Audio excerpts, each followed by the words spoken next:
আপনার voter number কত এবং ভোটার কেন্দ্র কোথায় সেটা কিভাবে দেখবেন এবং কোন স্থানে আপনার ম্যাপ সহ আপনারা দেখতে পারবেন। তো শুধুমাত্র একটা অ্যাপ ইনস্টল করলেই এই সমস্ত কিছু তথ্য পাওয়া যাবেন একটা অ্যাপের মধ্যেই। তো এটা দেখার জন্য আপনাদের হলো প্লে স্টোর ওপেন করতে হবে।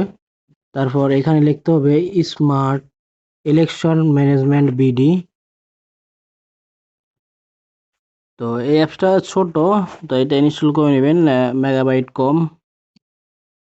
তো এক অ্যাপসের মধ্যে আপনি সকল তথ্য পেয়ে যাবেন, আপনি নিজের তথ্য পাবেন এবং আপনার জেলাতে কোন কোন প্রার্থী আছে তাদের সমস্ত কিছু আপনার এই একটি মাত্র অ্যাপসেই দেখতে পাবেন। তো এখান থেকে আমি ওপেন করলাম।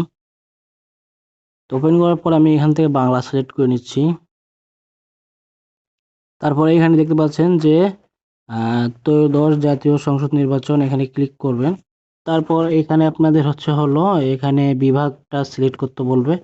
আমার রাজশাহী বিভাগ, আমি রাজশাহী সিলেক্ট করলাম। তারপরে এখান থেকে আমার জেলা জয়পুরহাট। তো এখানে জয়পুরহাট আমার এক, আমি এখানে একে যদি দেই তাহলে এখানে দেখতে পাচ্ছেন মোট ভোটার, পুরুষ ভোটার, মহিলা ভোটার, আরো মোট কেন্দ্র কয়টি, এখানে দেখেন কয়টি প্রতীক আছে। এখানে দেখেন যে একটা কাঁচি, একটা মই, একটা দাঁড়িপাল্লা, আহ ধানের শীষ এবং ঘোড়া মার্কা। তো আমাদের এই জেলাতে এই কয়টাই। তো এখান থেকে আপনারা চাইলে এখান থেকে আবার বিস্তারিত দেখতে পারবেন।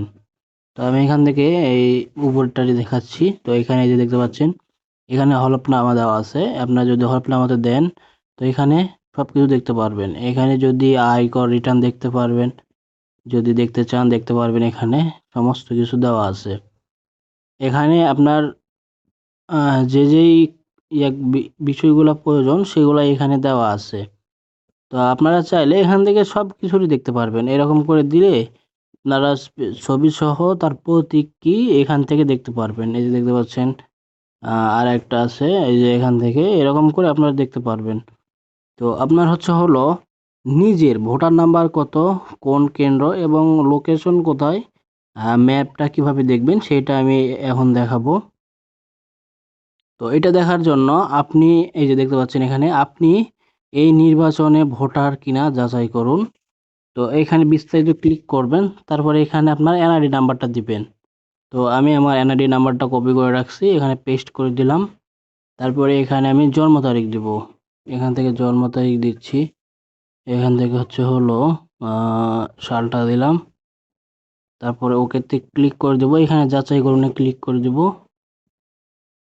তো এখানে দেখতে পাচ্ছেন আমার ভোটার নাম্বার, ভোটিং ক্রমিক নাম্বার, আমার কেন্দ্রের নাম্বার, মালিদহ সরকারি প্রাথমিক বিদ্যালয়, কেন্দ্র ঠিকানা গ্রাম মালিদহ। এখানে দেখতে পাচ্ছেন এই যে দিক নির্দেশনা পর্যন্ত কিন্তু দেওয়া আছে।